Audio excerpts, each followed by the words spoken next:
biochemist. I worked on Taxol, which was the drug which came out to be tamoxifen, which helped women with ovarian cancer. And from there, that was 90s. And we had the Clintons come in, and that's when I left the hospital because I was like, I can't deal with that. So I jumped between that to MTV networks and got to be there for your MTV networks. And when Michael Jackson and the Presley and Lisa Marie Presley, yes.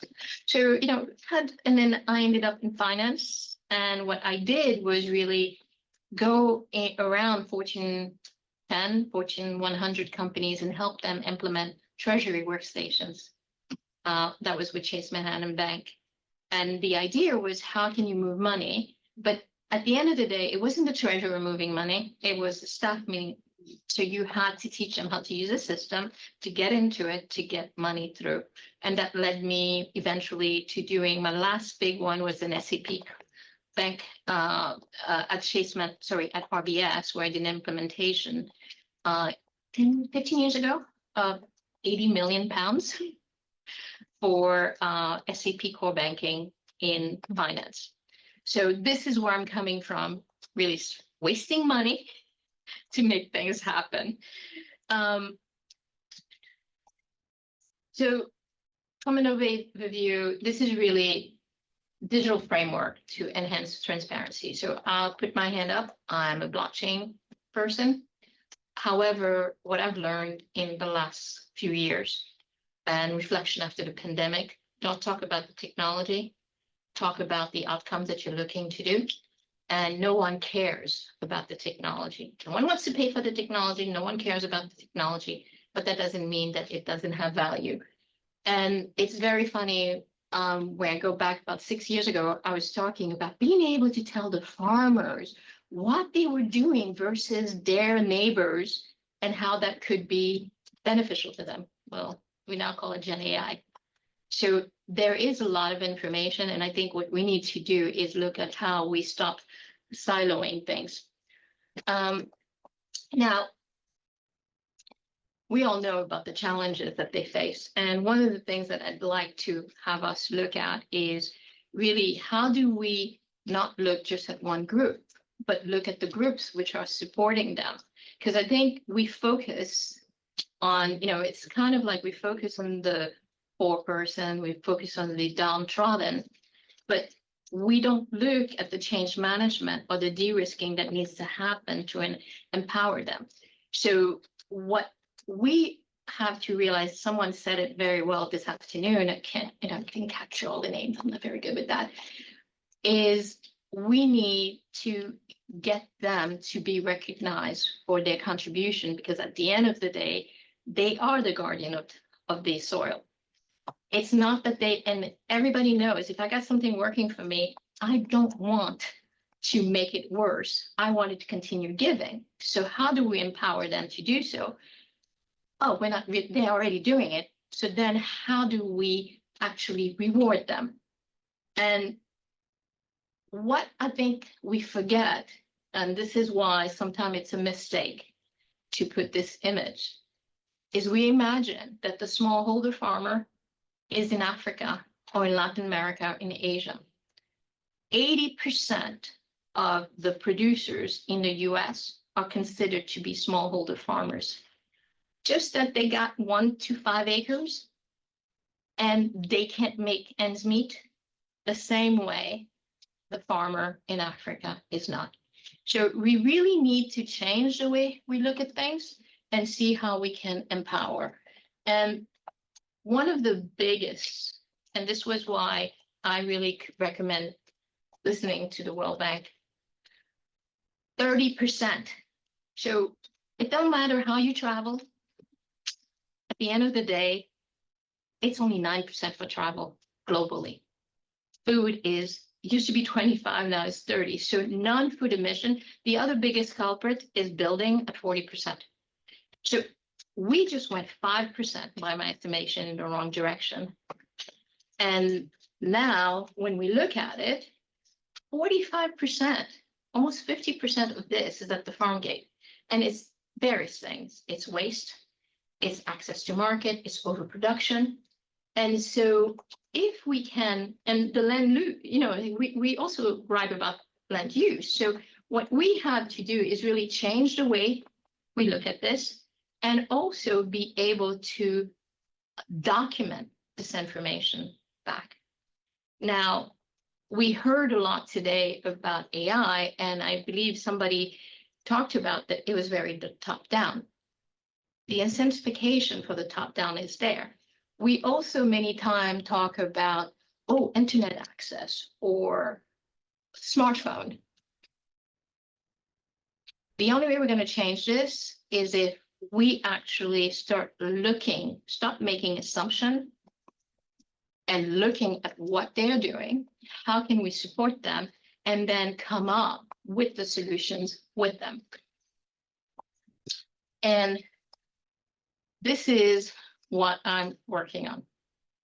Sorry, it's in French. We had to do, my designer didn't put the right one and I couldn't find, and so I popped the one which was in French, but still the words are the same. It's really, how can we look at agriculture, which is really driving the value chains? So what is the value chain? It's really all the people who are part of it, because I do believe we have to be cognizant that mostly, even, it doesn't matter if you are in the US or you're in Kinshasa. If you're going to a supermarket, the supermarket is going to want it a certain way. We can't be asking the producer to do that. So we need to be looking at the value chain, which are the players, and everybody along that, both international and also local. And then the climate financing. I believe somebody talked about Benin today and the cashew nuts. Well, guess what, guys? Ivory Coast is one of the largest producers. They produce about a million ton a year of cashew nuts. Of that, 81% to Vietnam, 8% to China, to India, and only 8% are actually done in country. And about 7 companies, so Reuters actually wrote about this, 7 companies went out of business. They want about 60 million to be able to do that. But there is another challenge, which is to be able to sell to those buyers in the US or in Europe. You have to meet certain standards, which means we can't ask the individual farmer to meet that. We need the farmer to grow it at the right way, the right quality to be able to get it, but we need everybody else in the value chain to actually bring it. Now, if we were to take those cashew nuts and move from going to Vietnam, maybe 10% to start with, let's think about the carbon footprint that is being saved. Now, here's the best thing. The US is the biggest buyers of cashew nuts in the world. They buy less than 8% from the continent. And so I don't know if you guys have heard of the new Prosper Africa, the Africa Food Trade Desk, which is going to be looking to bring in. So what we're talking about is, imagine now we could give to Walmart or all these other companies the actual footprint of the goods that they're buying, which means that gets them closer to their net zero requirements because they got them. And there is now, I don't advocate for a bigger price to the farmer. One of the things that we were able to demonstrate is really by cutting unnecessary intermediaries or having data, you could make changes which resulted in less waste. Because we talk about waste of product, we don't talk about the financial waste that is happening, getting things to market. The other thing is local coordination is center to this. We have to stop the idea that we know better and we're going to bring it to them.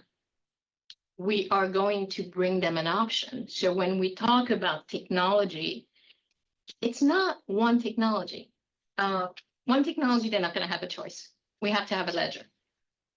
And it's very important when it comes to climate that the ledger is something that everybody's going to trust, because I'm going to be asking people to invest in this and to trust that something has happened. And the other thing that I'm also pushing for, this allows for private, if built properly. So not every blockchain is a blockchain. Data privacy, data security, individual choices have to be key to this. And what happens is that as such, that requires working with the government, it works with the local communities, and really understanding how information needs to be disseminated, and then testing how that goes through. And then finally, innovation can be everything from satellite to edge network. So we talk about getting data on the edge, and we make assumption that it's going to go to a data center, all the data. Well, let's look at Africa. I think there may be 10 to 15 data centers, and most of the data is being sent to Europe or travels all the way to the US, which means there's a high cost for that data. And is it warranted? Well, if I'm the big company who needs that information, it's warranted. But if I'm the country, I want to be able to manage that data. So this to us is something we're starting, and it doesn't start. So we are looking at doing this with Ivory Coast, and that will be working with the government. And I'm also looking to implement it in the DRC for the agro-processing plant. So really looking at different, so with them, they're doing something with the government, but it's investors they have about 83,000 hectares, and they need to develop that. So again, the same idea, you look at the soil, you look at what needs to be done, and then look at what you implement. But that could be, okay, let's do bees, so really looking at each case one by one. So really, I don't know how many of you have heard of NFTs.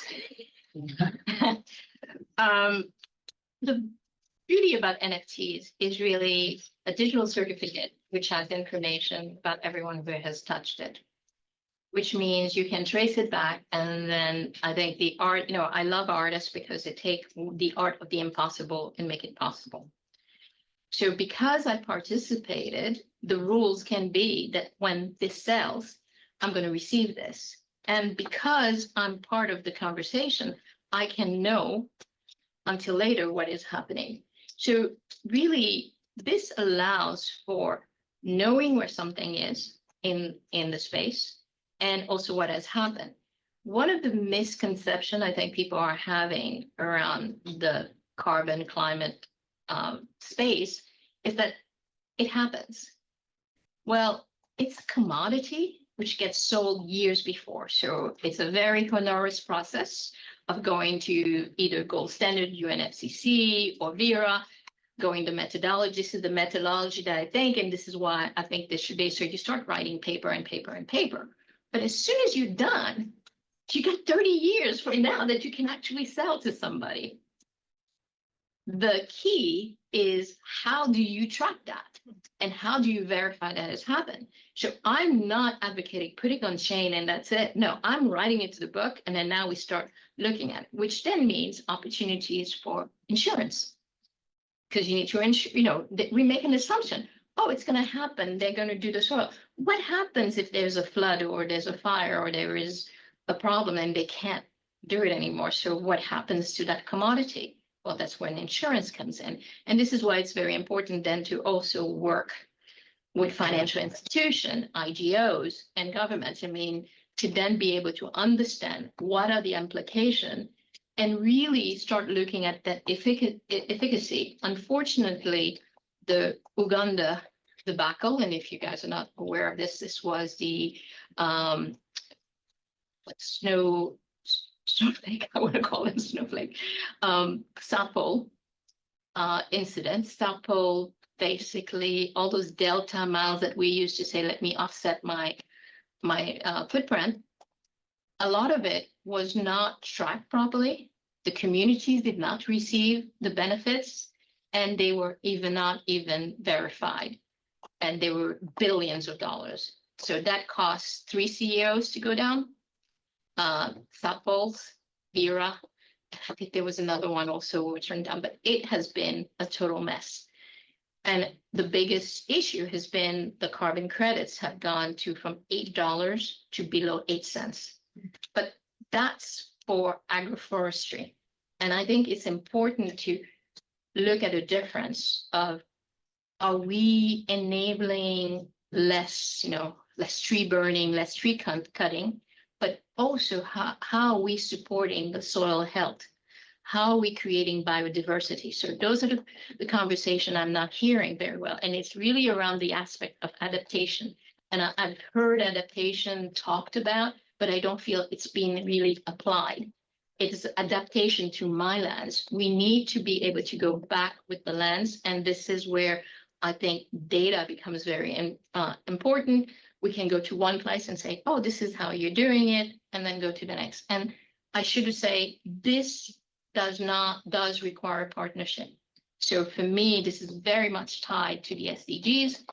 And my favorite is 17, because you can't start anything without starting with 17. You cannot be everything. I used to work for GE. GE knew it wasn't everything, and it thought it was. And so it's really a journey that we have to all go through. And the other big thing is IoT. It's not being, we're not looking at it in the right way. There is a lot of opportunity. These are, really, this is on the edge. But the key challenge that I have is a lot of the data is being kept by a few. So that is why you need to be able to track back. And I would even suggest that we need to be looking at costing. Mm-hmm. It's too expensive sometimes. And sometimes and in reality, these things are IoTs, phones are IoTs.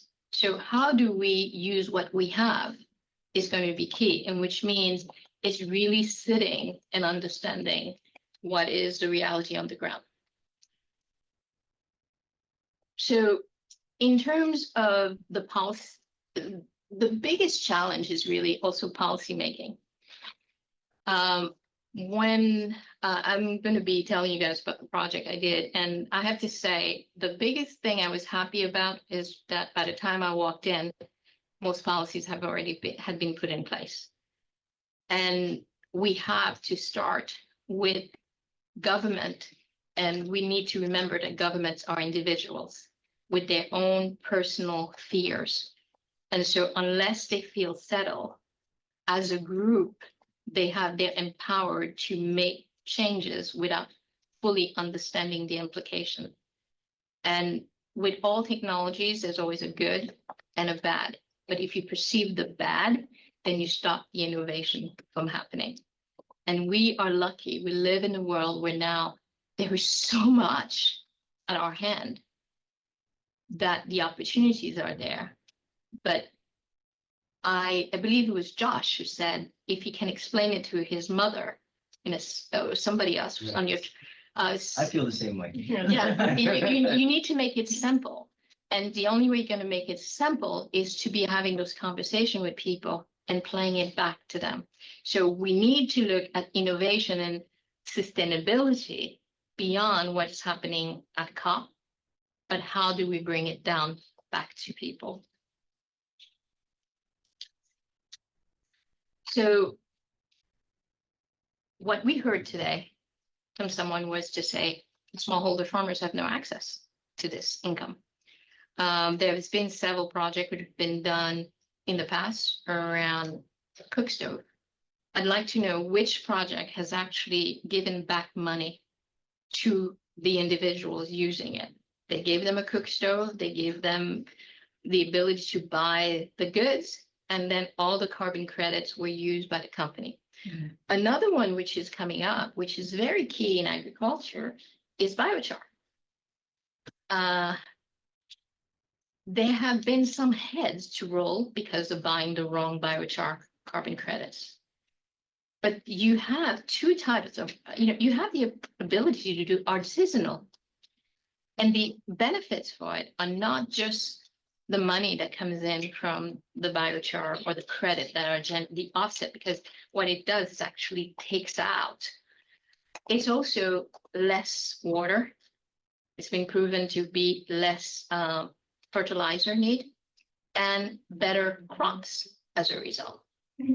And so if we can actually bring that in or take the waste that would normally be, like, let's say in the sugar cane, I mean, so much of it is just been cut and wasted that you could actually create a secondary product.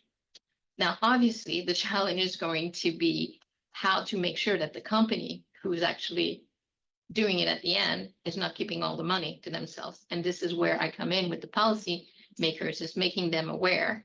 And since everybody practically has signed up for the what's called, they haven't all signed up for Paris Agreement, but they have all signed up to a net zero future, which means that countries in the Greater South are still the one producing less footprint, but paying more for.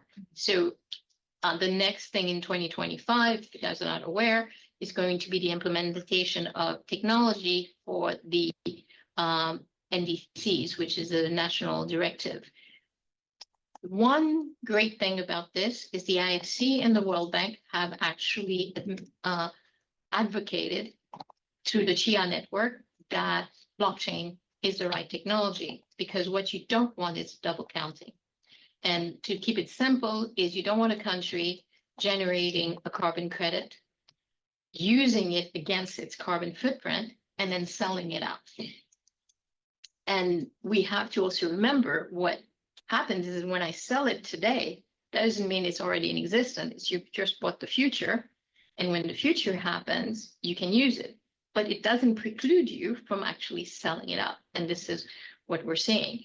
So biochar credit in Africa sells for about $30 a ton. In the US, it sells for about $3.50 a ton. Knowing where it came from is good. But my question has been like, okay, so what's the difference with the one in Africa versus the one in the US? Information. So now if I can give information, I can look at the real time, I can then really look at environmental, and then I can do investments. So what we're talking to organizations about is how can you now create bonds which underwrite that and bring in also money from investors. So it can be everything from land management to actually building the factories that we know are needed. And then the other aspect of that is you're creating jobs. So today we talked about the use of extension workers. How do we get those like, I'm from Haiti, and the biggest problem of Haiti is hungry young people who do not believe that they have a reason to live. So if I convince myself I have no reason to live, I either destroy myself or I destroy those who get around me, because at the end of the day, the same value. So we need to start thinking about how do we create opportunities for these kids or these next generation to be members of societies, happy members of society. I don't mean rich, but happy. And if we see a lot of what's happening in many of those countries, is the dissatisfaction of the opportunities that they don't see for themselves. So a little bit about the Haiti project. I would wish to say we wouldn't be in the news as much as we are. 11 million people last week. Again, more sadness. Basically, the export used to be, and that's a very key to say, used to be about 83% to the US, Canada, and Mexico, and that was mostly mango. With the insecurities which are now going on 3 or 4 years, nothing is leaving. Maybe coffee, cocoa, a little bit of rice and things like that, but nothing of anything, which means you have food security, obviously the instability coupled with natural disaster. We've been lucky. We haven't gotten hit this year so far. And then basically, I'd say the lack of access is not from lack of trying, but And believe it or not, they have some of the best mobile networks in the country. Yeah, you have very good access to that. But Haiti is also 50% of the population is based on agronomists. Agriculture. So, would say probably 35% are farmers, and then the rest are people who are working in the value chain. And with the fact that you can't move anything, it's been worse. So when we did the project in Haiti with the World Bank, this was our case study. What this does not highlight, which for me was the aha moment, the World Bank gave money, which allowed for the farmer to be paid at the time of delivering the goods, which means they didn't have to haggle. It was the market price, you got the market price, you left. But if it made it all the way to the market, there was more money coming to you. So we had about 3,500 farmers which came in. The problems were starting, so we actually had about 1,300 which were serviced, because we started right at COVID, and we ended with the president being killed. We increased export by 42% and decreased waste by 74%. And then the income of the farmers went from 90 cents for a baker's dozen, so 90 cents for 13 to 14 mangoes, to $7.50 after everything had been done. The mangoes were selling probably, so if you could find them nowadays in the supermarkets, they were selling about $5 for one mango, which the farmer maybe got 2 cents from. But you know what? I don't want to blame the supermarket, because one of the problems the supermarket was having is when they got those mangoes that they paid $20 for the dozen for, maybe half of it would go bad because they didn't know that everything had been taken care of. So what we did is we didn't just take what the farmer brought in. We counted what they brought in, what went into the factory, what went through the factory, making sure the temperatures were being kept, the temperatures through the transportation, and also any phytosanitary could be proven, and which meant at the end, we didn't tell the supermarket that they were getting a better product. They still paid the same, but it lasted longer because there were certain standards that needed to be done. And the farmers were very happy to do it, because imagine 2 months later, you're getting money coming into your bank account, or, well, it didn't have to be bank account, your mobile money or your cash or something like that. And a 750% increase says to me, well, we don't need to bring back 750 on day one. That can be used to do the infrastructure work, to do the policy work, to make sure that people are empowered. Is the community needing a school? Is the community needing a well? Because if we went to individual and says, what do you want to do with the money? They're not going to tell you because they don't know when it's going to end. But if you start creating empowerment into the community, and this is where it became very important, this was work that the World Bank had done with them. So there was this idea of withholding 20% as a tax, which went back in to creating those systems. So this, to me, is really very much about diversity and inclusion, because the diversity and inclusion has to, in order to advance technology, those of us who are in this room are lucky. We know what AI is. We know probably, well, we know of. We are not scared when somebody says large language models. We understand what ChatGPT is. I had a conversation with someone. I was walking down Times Square. I said, I'm sure if I stop somebody randomly and ask them about ChatGPT, they probably know nothing about it. So now let's talk about in the Greater South, these people who would be helped with that technology. Now, we've been talking for a long time about financial inclusion. We really need to be looking at digital inclusion, because what happens with financial inclusion, it's more something that we created for ourselves in terms of bartering. You don't need money to be able to exchange goods and services.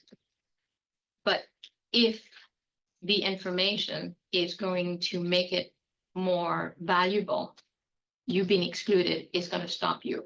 But I'm not advocating that means everyone needs to have a smartphone. We have communities over there, so let's work with the community. Do you need 4 or 5 for, how many people can be done? Digital identity becomes key. And again, that is something that you have to work with the policy makers to understand what information. And really, when we talk about empowerment of women and youth, you have to give them the pathway of access. And the pathway, if you're not aware, you can't be part of it. So I think that we need to approach this very much in a way of listening. I remember my 7-year-old niece, when she was running for class president, apparently she was with the teachers, and they asked her, so they had, where people were asking questions and everything else, and they said, Olivia, you're very quiet. And she said, I need to hear what they have to say, what they perceive as the problem, rather than for me to say, this is what I'm going to do for you. She's actually graduating high school this week. And so that's what I really encourage us to do. We understand the problem, but let's not say to them, this is the problem that I see. Let them tell us what the problem is. And then we can say, okay, these are the choices you have. And how can we work together to bring this? And obviously, sometimes you're going to fail. But if you don't try, you'll never succeed. So I'm hoping that we look for collaboration. And I don't go in and say, I know better. I think I know better, but I'm also know that I cannot do it all. So that's one thing I learned from GE. You need to be working with everyone at the table in order to be able to succeed. So really, I think that the technology is there. I'm so excited about what there is in technology, and that's why I can't even fathom this idea of retirement. What's that? And really, if we are to look at the climate objective, this is when we need to really take the lab aspect and start testing and knowing sometimes it will work, sometimes it will not work. But we also need to be cognizant of people's privacy. We need to be able to assure that we are speaking to them, not speaking at them. And I love my IGOs, but the grant process is very hard and long, and it's not sustainable. I mean, ODK kind of talked about that this morning. If you're relying on this, you'll never, you're having to do with pennies, and then you have to report on what you're doing. So how do we get those? I believe there are trillions which are going into the space. And when we look at agriculture, less than 10% of investment goes in agriculture. And that's not at the level. This is for the machines, like the drone, the thing, maybe the seed, but nothing is going into the farmer. And for me, I like to call them producers, because they're business people. They're the first business people. We talk about seed, we talk about growth, and we talk about harvest. So in the startup world, you get seeding, you grow, and then you sell out. So we need to be able to fund them in the right way. And so if we are going to meet our climate objective, and when 30% of it, and at the end of the day, let's think about it. If all the farmers disappeared, I don't know about you, but I really don't want Impossible Burger as the way to eat. And this is what I loved about the World Bank project, that the food project that they did, it's about what you put in your plate. And it does not need to not be meat, just need to be in the right proportion. It's about getting the right food there and also growing our food properly and stop wasting it. So I put my contact information through Hi Hello. There you'll find all my details, my LinkedIn, plus also some articles such as the Haiti article, which was done by the World Bank. And I'd like to now sort of open it for questioning and also, as I say, see if there's any way we can look at recommendation on how to advance this idea. Thank you.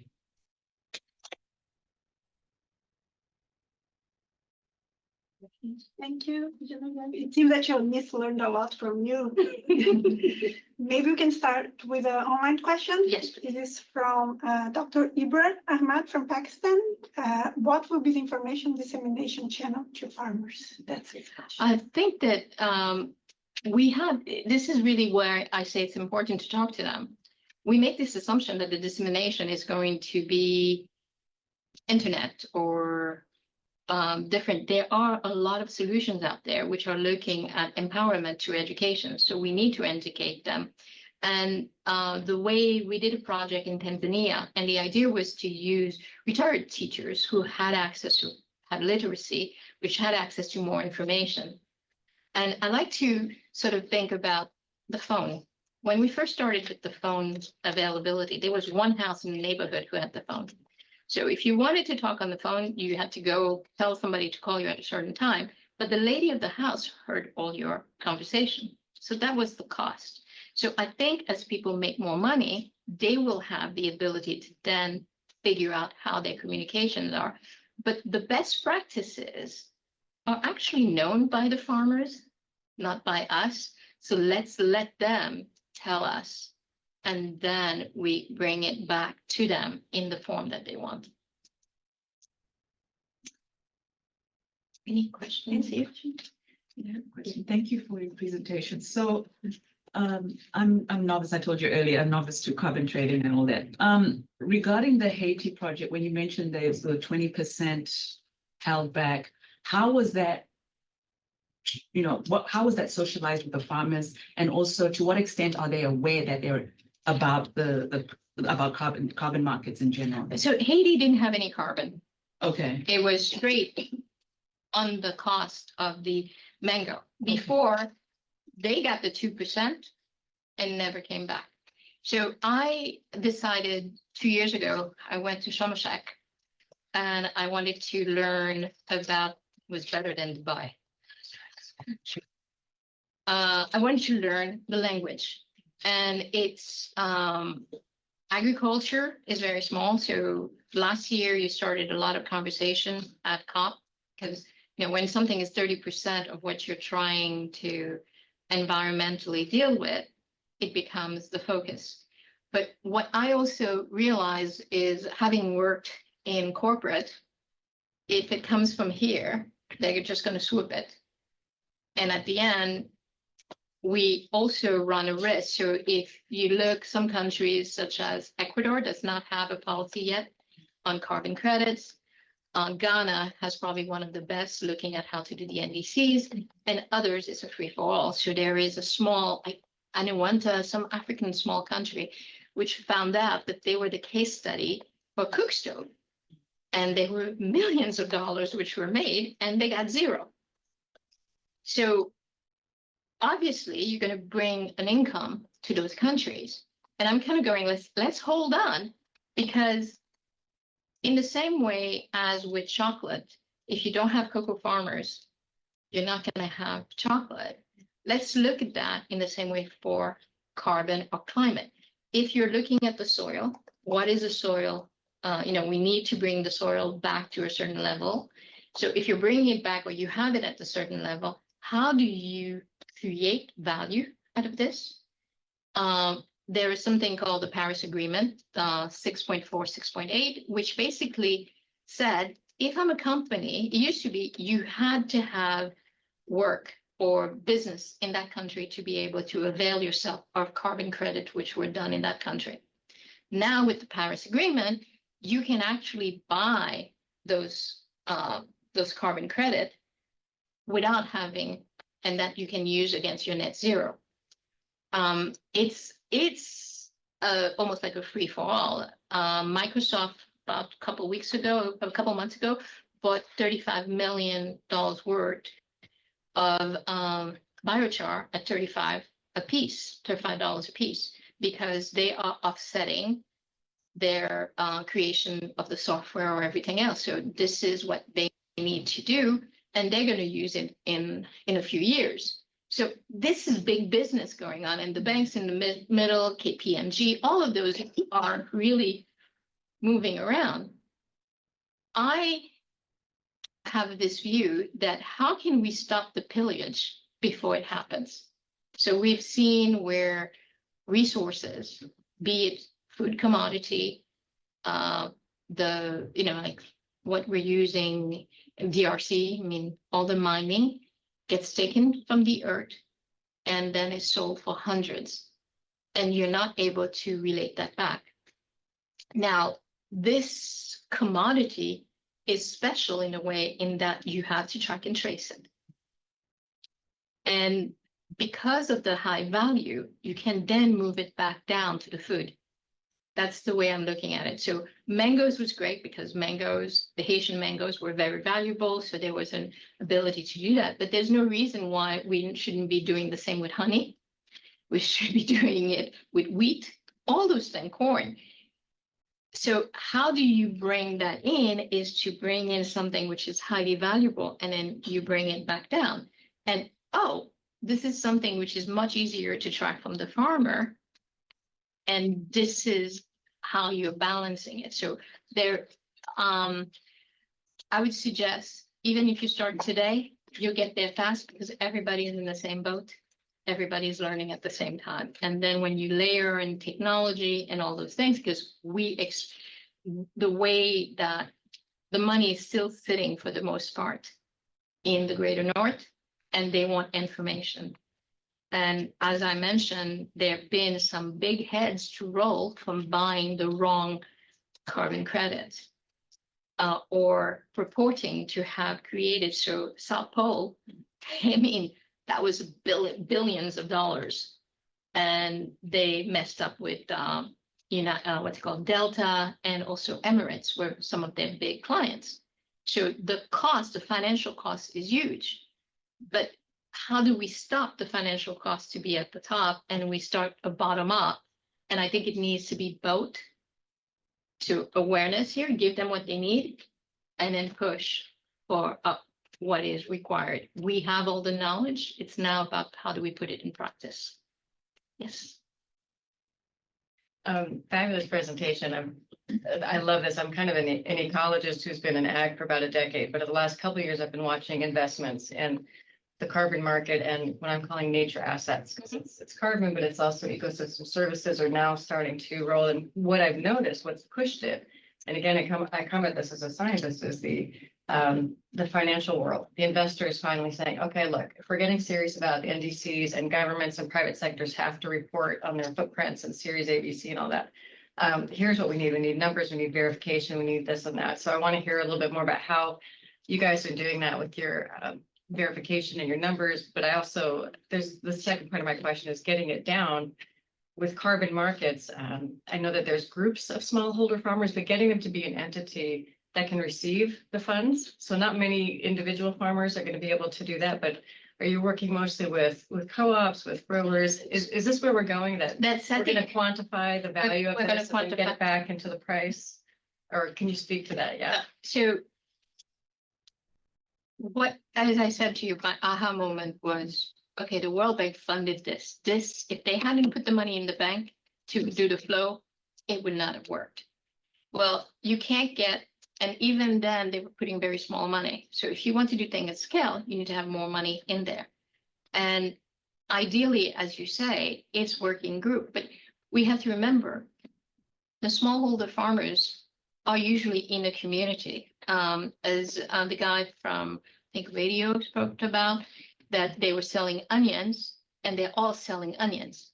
So all going to be there, but at some point you need to tell them the onions need to change because they don't want that anymore. They want something else. So that's the communication that goes back.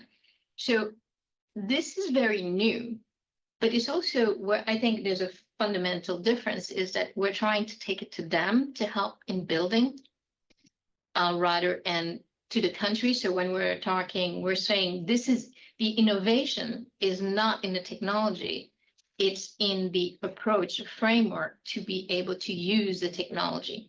Because one of the things that the Africa Trade Desk told me, they said, we have all these companies, 80% of the time, everything's the same, but each one of them wants it packaged differently or different things, so that's 20%. So that's going to be the same thing in the verse. So we need to stop thinking we can do cookie cutter solutions in technology. We have moved past to where, you can change things. Obviously, it creates challenges because you could have problems resulting from that. So this is the brainchild of coming out of the pandemic and realizing no one wants to pay for software, but everyone wants to make money. And my viewpoint is when we, the biggest shame nowadays, the cocoa is selling for about 10,000 a ton. I doubt the farmers are making 100. So how do we change that is really the key. And this is really the change management. We have to go into, if we want to make a change, if we want to change the carbon situation and we have to go into change management, and change never works when it's dictated. It has to be done together. Yeah. I wanted to ask about experience in countries where there might be non-permissive regulatory environments around carbon markets. Have you seen any solutions that have worked, like workarounds, to be able to allow farmers to access payments from carbon markets? I haven't seen that. So as I said, what I'm doing is already radical. So I'm looking at it in two ways. One is working with a country which is kind of there. So I do have an opportunity to do some work in Ghana, but how do I say? I'm from Haiti, so I will say it.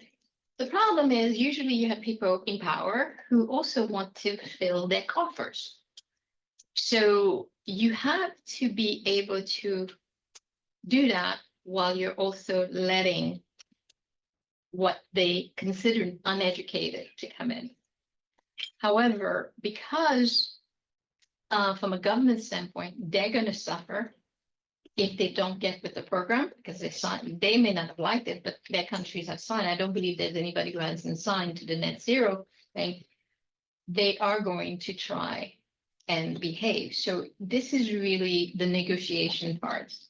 How do you, so there is a friend of mine, Wes, is doing this company called Liquidator, which is looking at land management to bring in financing to be able to remove those stress. So you bring in those things and you sit down, and part of it is you don't go in with the solution. You try and tell, the solution exists, but to get them to talk about the challenges that they have. And through that, you actually get them to tell you the solution that they would like to see. And that's a reverse engineering that we need to do. And this is also why it's important to look at the local level. We can no longer continue. If nothing else, COVID taught us, we can't rein in from far away. So we have to empower them to make those decisions themselves. That's my point of view. Any question? I think we have reached the time. Yeah. But thank you very much for your time. I mean, we need all the voices, everyone at the table. Yeah. Thank you. That was the next question.